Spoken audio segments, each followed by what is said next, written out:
When BP made a commitment to the Gulf, we knew it would take time, but we were determined to see it through. Today, while our work continues, I want to update you on the progress. BP has set aside $20 billion to fund economic and environmental recovery.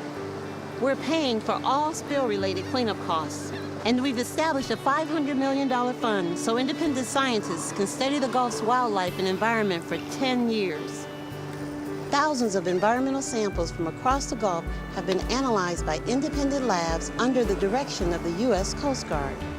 I'm glad to report all beaches and waters are open for everyone to enjoy.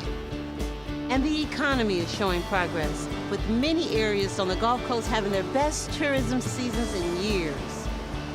I was born here. I'm still here, and so is BP. We're committed to the Gulf, for everyone who loves it and everyone who calls it home.